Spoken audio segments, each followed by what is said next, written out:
Hi, welcome to the Ultimate Sports Blog podcast. Today is Monday, February 19th, 2018. Today I'll recap the NBA All-Star Weekend and the weekend it was in college basketball, make a couple picks for tonight and Tuesday's games for college basketball, and discuss a big free agent signing that happened in baseball over the weekend. On Friday night, you had the All-Star Celebrity Game, kind of boring, and you also had the Rising Stars game, World against USA. World defeated USA by a score of 155-124. I picked USA on the podcast. I was wrong, but I didn't count that towards my Maddie's picks thing. The MVP of this game was Bojan Bogdanovic of the Sacramento Kings. And he had a bunch of three-pointers in that game. Buddy Hield was really good for World. Jaylen Brown of the Celtics was good for USA.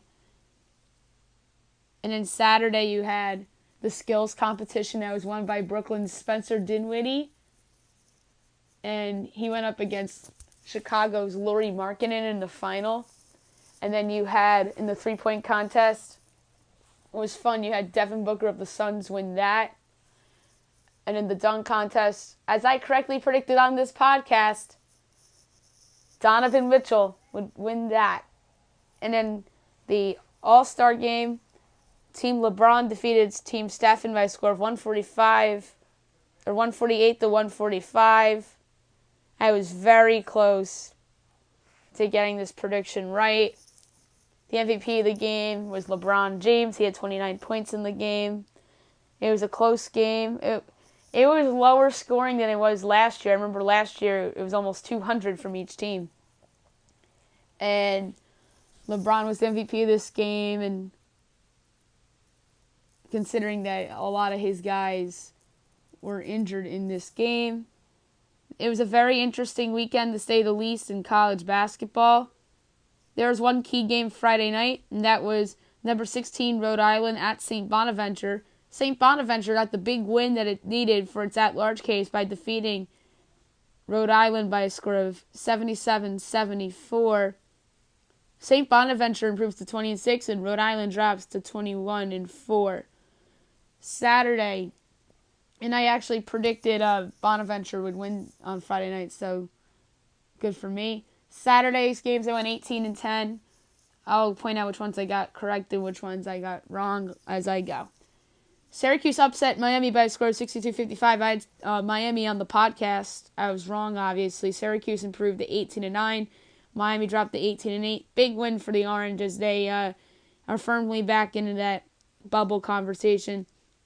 Virginia Tech defeated Georgia Tech by a score of 76-56. I picked Virginia Tech on the podcast. They improved to 19-8. Georgia Tech drops to 11-16. Butler defeated Providence by a score of 69-54. I had Butler on the podcast. They improved to 18-10. Providence drops to 17-10. Both of these teams, I believe, are in the picture. Butler, I think, is more of a sure thing to get in than Providence at this point. Texas upset number 23 Oklahoma by a score of 77-66. Texas improves to 16-11. Oklahoma drops to 16-10. I think Texas is going to make the tournament. I'm doing a bracket podcast tomorrow because I have no time to do it today.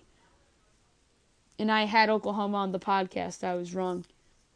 Kansas State defeated Iowa State by a score of 78-66. Big win for the Wildcats as they improved to 19-8. Iowa State drops to 13-13. Michigan State came back from 27 points down at Northwestern to defeat Northwestern by a score of 65-60. Big time win for the number 2 team in the country. I picked them on the podcast. They improved to 26-3. Northwestern drops to 15-13. Northwestern had a golden opportunity to get a resume win to put themselves on the map, and they failed to do so. A result worth noting.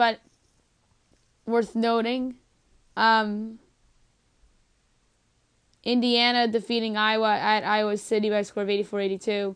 None of these teams are for the tournament, but it's a result worth noting. LSU defeated Missouri by a score of 64-63. I picked LSU on the podcast. They improved to 15-11. Mizzou drops to 18-9. Mizzou, bad loss there that hurts their chances. Kentucky defeated Alabama by a score of 81-71. Big time win for Calipari's team as they improved to 18-9 and Alabama drops to 17-10. I mentioned on my podcast last week, and I did pick Kentucky, by the way. I said that Kentucky needed this game more than Alabama, and I still believe that now. Big time win for, as I said, for John Calipari's team. South Carolina upset number 10 Auburn by a score of 84-75. South Carolina improves to 14-13. Auburn drops to 23-4. I think Auburn's okay. I don't think that hurt them really by any stretch. Maybe it would cost them like a 1 or a 2 seed. I think that's probably a 3 seed come Selection Sunday. Impressive win for the Irish of Notre Dame as they went to Boston College and defeated Boston College by a score of 84-67. I had Boston College on the podcast. I also had Auburn. I was wrong there. Notre Dame improves to 16-11. BC drops to 16-11. Both these teams in the mix for the bubble. NC State defeated Wake Forest in a game that they had to have by a score of 90-84. NC State improves to 18-9. Wake drops to 10-17.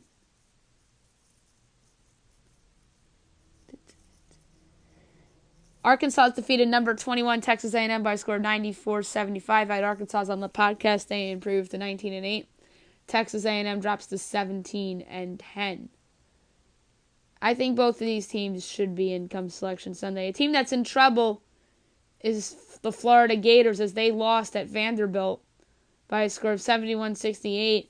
Florida might be a bubble team at this point. They dropped to 17-10. Vanderbilt improves to 11-16. Yeah, and the Gators are interesting because earlier in the year they looked like a possible 2 or 3 seed in a national title contender. They have really not played that well in conference play. Lost a lot of weird games in conference. And what is the most notable result of the weekend? Number 3 Villanova defeated number 4 Xavier by a score of 95-79. Big time win for Jay Wright's program as they improve to 24-3. Xavier drops to 24-4. Worst case scenario, there'll be a tie in the Big East. That's the worst case scenario for Xavier with that loss.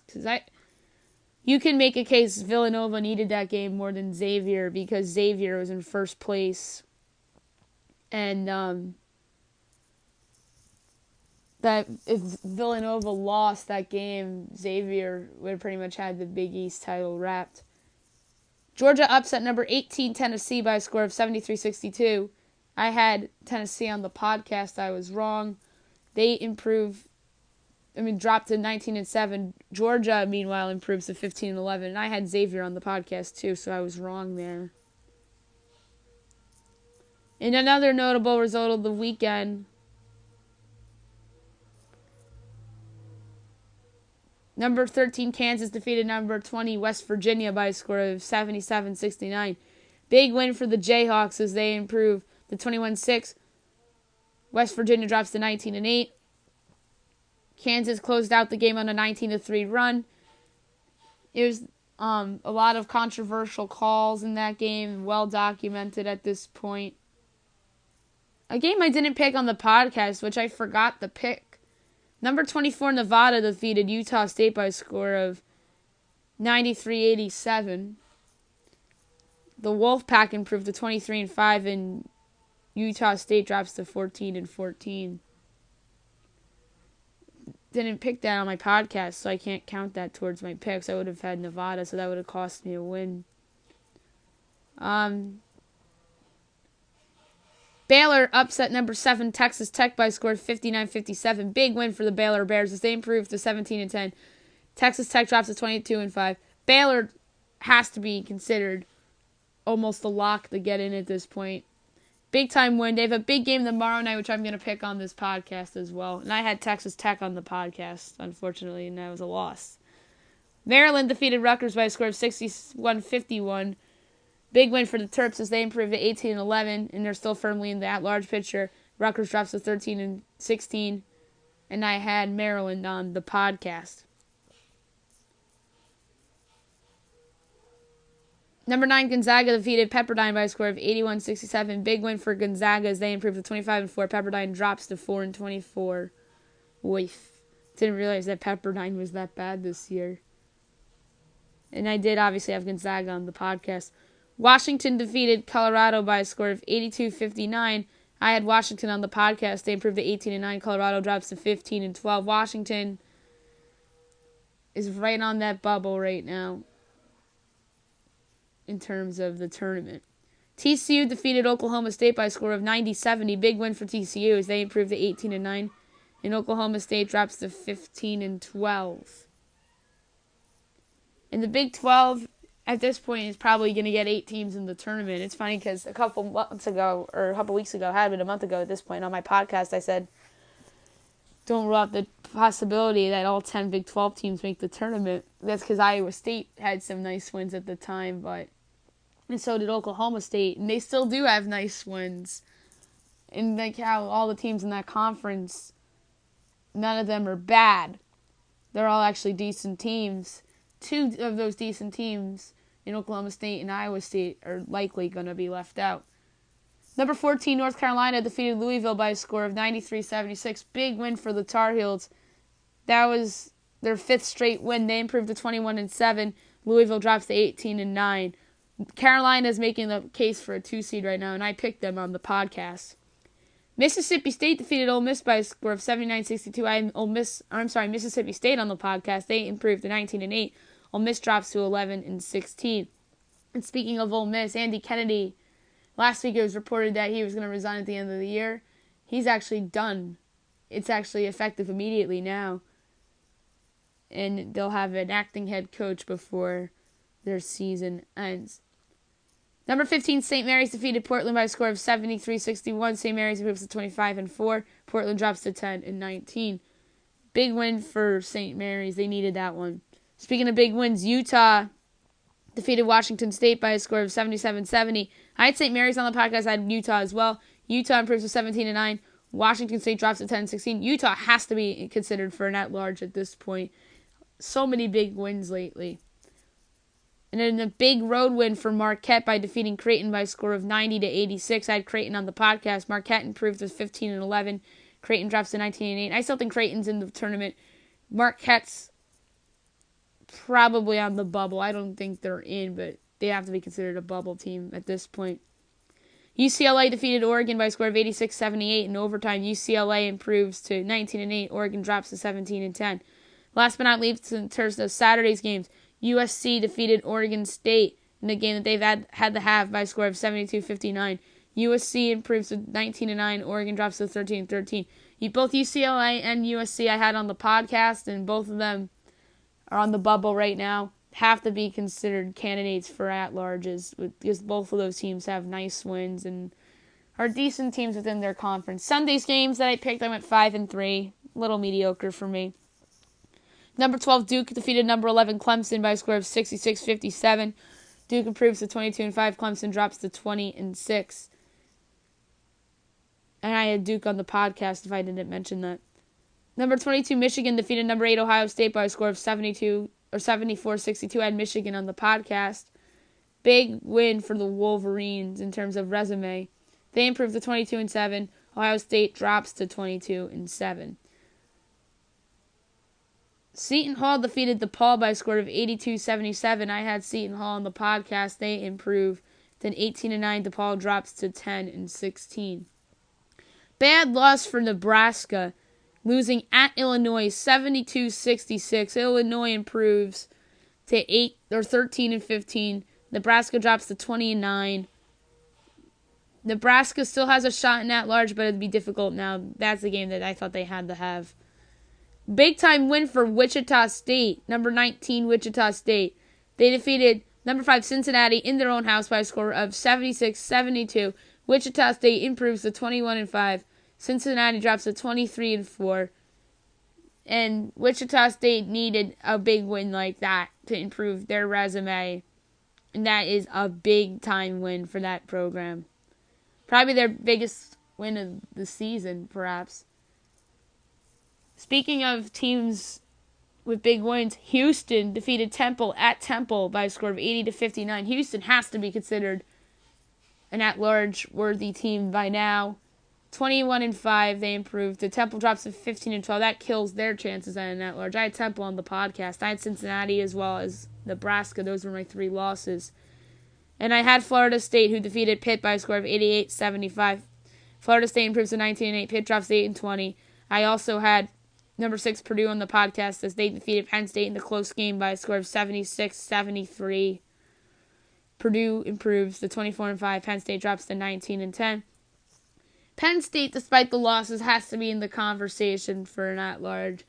They have some good wins on their resume, and if they have some big wins in the Big Ten tournament, they have to be considered a team that has to be in the field at that point.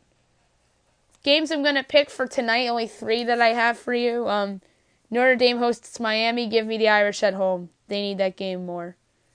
Maryland's at Northwestern. Maryland can use this win to improve their resume, but I think Northwestern has a bounce back here at home. And last but not least, you have the biggest game of tonight. Number 8, Kansas hosts Oklahoma and Trae Young. I think Oklahoma loses their 6th straight game here. Kansas is playing really well right now. And I think this is going to be their 6th straight loss for the Sooners. So give me the Jayhawks, believe it or not, by double digits. I think they win this game 86-74 at home. And Tuesday, you have NC State hosting Boston College. Give me NC State. Number 2, Michigan State hosting Illinois. Give me Michigan State at home. Number 16, Ohio State hosting Rutgers. Give me Ohio State. Texas A&M hosts Mississippi State. Give me A&M at home. Although Mississippi State absolutely has to have this game if they want any shot of an at-large. I'm not considering them as an at-large if they don't win this game or if they go on a run in the SEC tournament. I almost said the Big 12. Instead of the SEC. Butler hosts Creighton. Give me Butler at home. They need that game more. Although it'd be nice if Creighton got a bounce-back win there. Number 21, West Virginia's at Baylor. Give me Baylor at home. Baylor's just on a roll right now. And West Virginia hasn't really played well in a month and a half, result-wise. And number 18, Rhode Island's at LaSalle. Give me Rhode Island on the road to bounce back from that loss against, St. Bonaventure. Nebraska hosts Indiana. Give me Nebraska at home to bounce back. Mizzou hosts Ole Miss. Give me Mizzou to bounce back at home. And Arkansas hosts Kentucky. Give me Arkansas at home. Last but not least, a big baseball signing over the weekend. Eric Hosmer Saturday night agreed to an 8-year, $144 million contract with the San Diego Padres. This improves the Padres team, although I still think they finish last in the NL West in all likelihood, barring some injuries to the teams ahead of them. And big loss for the Royals. This really hurts the Royals. The Royals, meanwhile, are probably going to be one of the worst 3 teams in baseball this season, along with the Marlins and the Tigers. And another signing today, or re-signing, I should say, Chris Tillman re-signed with the Baltimore Orioles. So the Orioles are making their rotation a little bit better than it looked like on paper a couple weeks ago. And a couple big moves by the Tampa Bay Rays they traded Jake Odorizzi to the Minnesota Twins. Nice trade for Minnesota that improves their rotation. It's remained to be seen whether that's still a playoff team or not. And the Rays traded for C.J. Cron of the Los Angeles Angels. I don't like that trade for Los Angeles because they're probably relying on Albert Pujols to play first base, and he is not the same player that he was even with the Cardinals and even with the Angels He had a nice year at the Angels 2 or 3 years ago. He had 30 homers for Los Angeles. He's just not that guy anymore, and he's not a good defensive player either. He should be DHing at this point in his career. And the Rays, meanwhile, I like this trade. This obviously rules out the possibility of them re-signing Logan Morrison, who had a career year for them last year. I like Crone. He's shown some upside with the Angels, and I think he'll be a nice fit on the Rays. And speaking of the Rays, they designated Corey Dickerson for assignment. I think that was a baffling move. He was an all-star last year and was a pretty good leadoff hitter for them. But he tailed off in the second half of the season last year, and they probably saw that, and they didn't believe in him anymore. I'm fascinated to see who picks him up because he was a great player on the Rockies. He goes to Tampa and was doing well with the Rays until the second half of last season. So I'm, like I said, very fascinated to see what happens there with Corey Dickerson. I'll be back tomorrow to do my own mock bracket. I was going to do that today, but I just didn't have time to do it. And I'll come back with that tomorrow. Wednesday, I'm going to recap college basketball and I almost said NBA. NBA doesn't return until Thursday. But I'm going to preview the second half of the NBA season on Wednesday's podcast, as well as recap and pick college basketball games between tonight and Tuesday, and then picking Wednesday and Thursday's games. Thursday, I might do a podcast on something, but I don't know what yet. And then Friday, I'm going to recap college basketball between Wednesday and Thursday, and then recap the TNT doubleheader from Thursday night, and then pick next weekend's games. I hope you guys have a nice President's Day, everybody.